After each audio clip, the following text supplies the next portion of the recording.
साल 2003 अखबार में आई एक न्यूज़ से आम लोगों के साथ पुलिस भी हैरान थी।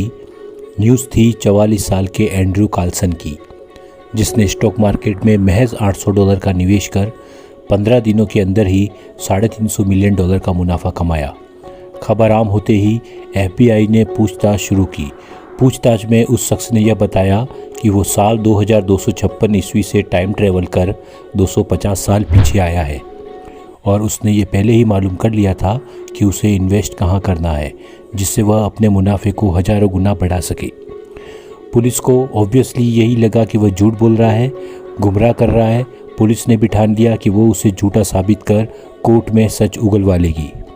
3 अप्रैल को कोर्ट में सुनवाई रखी गई, लेकिन एंड्रयू कोर्ट नहीं पहुंचा। पुलिस ने छानबीन शुरू की तो पता लगा कि दिसंबर 2002 से पहले इस शख्स का कोई रिकॉर्ड मौजूद नहीं है। ये कहाँ से आया, इसका फैमिली बैकग्राउंड क्या है, और आज तक इस व्यक्ति का पता नहीं चल पाया। लोगों में पहले से ये न्यूज़ चर्चा में थी, तो इस बात को और बल मिल गया कि वो कहीं टाइम ट्रैवलर तो नहीं था। तो क्या टाइम ट्रैवल सिर्फ एक फिक्शन है या हकीकत? तो चलिए स्टोरी को आगे बढ़ाते हैं और बात करते हैं दूसरे शख्स हर्बर्ट जॉर्ज वेल्स की, जिन्होंने सन 1895 में टाइम मशीन नाम से एक नॉवल लिखी, जो इतनी मशहूर हो गई कि फिलोसोफर हो या फिजिसिस्ट सभी इसके बारे में बात करने लगे।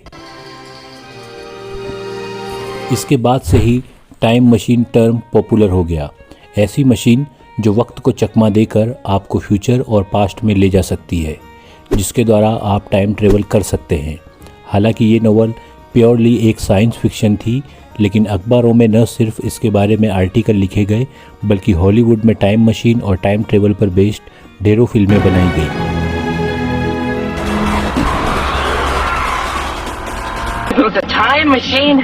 अब इन साई-फाई फिल्मों में टाइम ट्रेवल को अलग अलग तरीके से दिखाया जाता है। टाइम ट्रेवल कई तरह का हो सकता है, इसकी कई डायमेंशन हो सकती है। पहला तरीका है फ्यूचर में ट्रेवल करना, लेकिन आप वहां से वापस लौट नहीं सकते। एक तरह से ये वन साइडेड टाइम ट्रेवल होगा और आप वहीं फंस के रह जाओगे। इसकी सबसे अच्छी मिसाल है इंटरस्टेलर मूवी, जहां मुख्य किरदार फ्यूचर में टाइम ट्रेवल तो करता है, लेकिन उसके परिवार वालों की उम्र होती रहती है, और जब वो उनसे वापस मिलता है तो इनमें से बहुत सौ की डेथ हो जाती है और बहुत से उसकी उम्र से बहुत ही कंपैरेटिवली बहुत बड़े हो जाते हैं। दूसरा तरीका होता है जिसमें कैरेक्टर एक पॉइंट ऑफ टाइम से दूसरे पॉइंट ऑफ टाइम में ट्रेवल कर जाता है, किसी टाइम मशीन या किसी ऑब्जेक्ट का इस्तेमाल करके, और ये दिखाया गया है मशहूर film back to the future में। तीसरा है स्लो टाइम ट्रेवल, और ये दिखाया गया है क्रिस्टोफर नोलन की मशहूर फिल्म टेनेट में, जिसमें कैरेक्टर पास्ट में जितना टाइम जाना चाहता है उतना ही टाइम उसे पीछे चलना पड़ता है, यानी एक तरह से पास्ट का पीछा करना। अब सवाल उठता है कि कौन सा तरीका इनमें से मुमकिन है और कौन सा कम्प्लीटली अनसाइंटिफिक। आपको लग रहा होगा कि ये सब बकवास, इलॉजिकल और इम्पॉसिबल है, तो हैरान मत होइए, बहुत सी चीज़ें पॉसिबल है करनी आज भी। मोटे तौर पर टाइम ट्रेवल 2 टाइप के हो सकते हैं। एक अतीत में टाइम ट्रेवल करना, जो कि बिल्कुल मुमकिन नहीं है। दूसरा है फ्यूचर में टाइम ट्रेवल करना, और आज हम इसी के बारे में बात करेंगे। अब बारी आई है तीसरे शख्स के और सबसे इम्पोर्टेंट पर्सनालिटी के बारे में बात करने की, मशहूर वैज्ञानिक और फिजिसिस्ट अल्बर्ट आइंस्टाइन की। फ्यूचर में टाइम ट्रेवल करने की थ्योरीज़ या एक्सप्लेनेशन जो भी मौजूद है, वो एक्चुअली में अल्बर्ट आइंस्टाइन की मशहूर थ्योरी ऑफ रिलेटिविटी से ही निकल के आई है। टाइम डायलेशन का कॉन्सेप्ट सबसे पहले अल्बर्ट आइंस्टाइन ने दिया था, और आज हम जानेंगे कि time dilation theory time travel को कैसे कनेक्ट करती है। पहले ये माना जाता था कि टाइम एक कांस्टेंट चीज़ है, चाहे आप धरती पे हो या स्पेस में। टाइम एक ऐसी चीज़ है जो हमेशा एक समान गति से चलती रहेगी।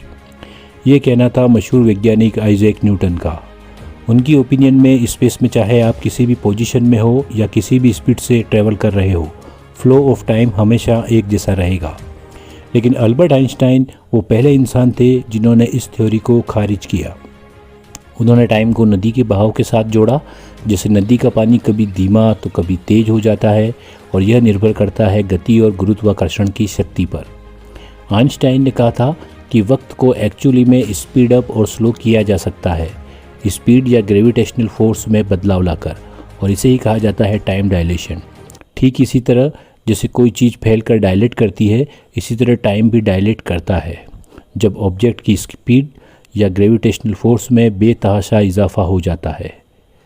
अब टाइम डायलेशन होता कैसे है? बेसिकली यह दो तरीक़ों से हो सकता है। पहला है स्पीड। अगर आप किसी ऐसे ऑब्जेक्ट में बैठे हो जो बहुत तेज़ गति से दौड़ने लगा है, कोई एरोप्लेन या स्पेसक्राफ्ट, कोई जितनी ज़्यादा तेज़ गति से जाएगी, टाइम उसके लिए उतना ही स्लो हो जाएगा रिलेटिव टू पर्सन जो उस स्पीड से नहीं जा रहा। मिसाल के तौर पर हमारे पास दो क्लॉक है। एक घड़ी हम हमारे पास धरती पर ही मौजूद रखते हैं और दूसरी क्लॉक को एक स्पेसक्राफ्ट के साथ भेज देते हैं। स्पेसक्राफ्ट पूरी धरती का चक्कर लगाने के बाद जब वापस लैंड करता है और हम अगर दोनों घड़ियों का मुआयना करेंगे तो पाएंगे कि दोनों घड़ियों का टाइम जो पहले एक जैसा था, लेकिन अब स्पेसक्राफ्ट वाली क्लॉक का टाइम कुछ नैनो सेकंड पीछे होगा, क्योंकि ये घड़ी ज़्यादा स्पीड के साथ ट्रैवल कर रही थी। तो इसमें काइनेटिक टाइम डायलेशन हुआ। लेकिन इसका मतलब यह नहीं है कि टाइम एक्चुअली में एरोप्लेन वाली घड़ी में स्लो हो गया था, बल्कि टाइम एक रिलेटिव चीज़ है। हमने धरती पे बैठकर एरोप्लेन वाली घड़ी को ऑब्ज़र्व किया तो हमारे रिलेशन में टाइम स्लो हो गया। हम उसे ऑब्ज़र्व कर रहे हैं, इसलिए टाइम स्लो हो रहा है। एरोप्लेन में बैठे इंसान के लिए टाइम ऐसे ही चला जा रहा है जैसे चल रहा है। तो अगर भविष्य में ऐसा रॉकेट बन जाए जो लाइट की स्पीड पर ट्रैवल करता हो और हम उसमें बैठ जाएं और 10 साल तक स्पेस में ही ट्रैवल करते रहें, फिर हम धरती पर जब वापस आएंगे तो धरती पर जो दौर होगा वो 10,000 साल बाद का होगा। तो ये साइंटिफिकली पॉसिबल तो है, बट इतनी तेज़ स्पीड यानी लाइट की स्पीड वाला स्पेसक्राफ्ट एग्जिस्ट ही नहीं करता। हम लाइट की स्पीड के करीब भी अभी नहीं पहुँचे हैं। हाँ, अभी वर्तमान में एक ऐसा शख्स है जिसका नाम है गेनेडी पेडाल्का, जो एक रशियन एस्ट्रोनॉट है और इनको यह कामयाबी हासिल है कि इन्होंने सबसे ज़्यादा फ्यूचर में टाइम ट्रेवल किया, क्योंकि ये स्पेस में सबसे ज़्यादा टाइम तक लगभग 879 दिन तक स्पेस में रहे। और जब ये स्पेस में थे तब 28,000 किलोमीटर प्रति घंटा की रफ्तार से ट्रैवल कर रहे थे। तो उस हिसाब से 0.02 सेकंड फ्यूचर में ट्रैवल कर लिया है ना। हैरान करने वाली बात। एक और तरीका है टाइम ट्रेवल का जो आइंस्टाइन ने बताया था, और वो तरीका है ग्रेविटेशनल फोर्स का इस्तेमाल करें। जहाँ पर ज़्यादा ग्रेविटी होगी तो सीधी सी बात है वहाँ पर स्पीड भी ज़्यादा होगी, तो वहाँ टाइम डायलेशन भी उतना ही ज़्यादा होगा। आइंस्टाइन ने इसकी मिसाल यूँ दी कि इमेजिन करो कि स्पेस टाइम का एक फैब्रिक है और इस पर आप एक भारी बॉल रख दो जिसे आप एक प्लैनेट या कोई प्लानेटरी ऑब्जेक्ट समझ सकते हो। जितना भारी वो प्लैनेट होगा उतना ही ज़्यादा ये फैब्रिक नीचे की ओर जाएगा। जितना ज़्यादा इसका कर्वेचर तीखा होगा उतना ही ज़्यादा इसका ग्रेविटेशनल फोर्स होगा। जैसे जुपिटर का ग्रेविटेशनल फोर्स धरती से ज़्यादा है और जुपिटर से ज़्यादा ग्रेविटेशनल फोर्स सूरज का है, तो ऐसे ही स्पेस टाइम के फैब्रिक में आपको एक कर्व देखने को मिलता है जो ग्रेविटेशनल फोर्स को जन्म देता है। हम सभी जानते हैं कि गुरुत्वाकर्षण का जो सिद्धांत है ग्रेविटी का, वो हमें आइजैक न्यूटन ने दिया। लेकिन ये ग्रेविटी पैदा कैसे होती है, ग्रेविटी आती कहाँ से है, ये हमें बताया अल्बर्ट आइंस्टाइन ने। जितना ज़्यादा हम एक ऐसे प्लैनेट के करीब जाएंगे जिसका ग्रेविटेशनल फोर्स ज़्यादा है, उतना ही ज़्यादा टाइम हमारे लिए स्लो हो जाएगा। समय हमारे लिए उतना ही धीमा हो जाएगा जितना ज़्यादा स्पेस टाइम के फैब्रिक में कर्व स्टीप होगा यानी तीखा होगा, उतना ही टाइम हमारे लिए स्लो हो जाएगा। तो बेसिकली किसी भी प्लैनेट या किसी भी ऑब्जेक्ट की ग्रेविटी उसके कर्वेचर पे डिपेंड करती है।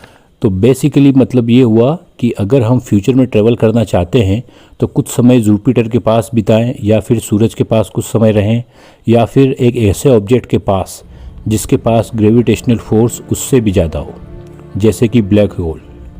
जी हाँ दोस्तों, ब्लैक होल स्पेस के सबसे भारी ऑब्जेक्ट हैं। ब्लैक होल के पास अगर आप रहेंगे तो वहाँ टाइम बहुत धीमा हो जाएगा, और इसी कॉन्सेप्ट को क्रिस्टोफर नोलन की मूवी इंटरस्टेलर में दिखाया गया था, जिसके मेन कैरेक्टर ब्लैक होल के पास एक प्लैनेट पर उतरते हैं और वहाँ गुजारा हर एक घंटा जो वहाँ बिताते हैं उस प्लैनेट से बाहर लोगों के लिए वो 7 साल होते हैं।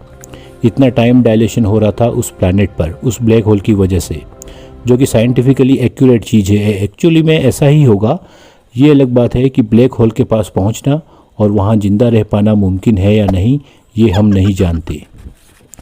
अब रही बात पास्ट में ट्रेवल करने की, तो ये साइंटिफिकली नामुमकिन है, लेकिन दरअसल टाइम ट्रेवल की जो फैंटेसी लोगों में मौजूद है, जिनको इंटरेस्ट है टाइम ट्रेवल कॉन्सेप्ट के बारे में, वो है ही पास्ट में जाने का। क्योंकि हम पास्ट में जाके अपनी गलतियां सुधार कर अपने प्रेजेंट को, अपने फ्यूचर को खुशहाल बनाना चाहते हैं। तो अगर पास्ट में जाना मुमकिन होता और अगर आपके पास ये अपॉर्चुनिटी होती तो आप क्या करते?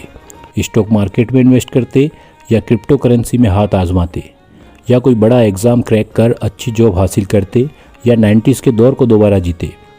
तो अपनी टाइम ट्रेवल फैंटेसी के बारे में कमेंट्स बॉक्स में ज़रूर लिखें और चैनल को लाइक और सब्सक्राइब ज़रूर करें। Good bye.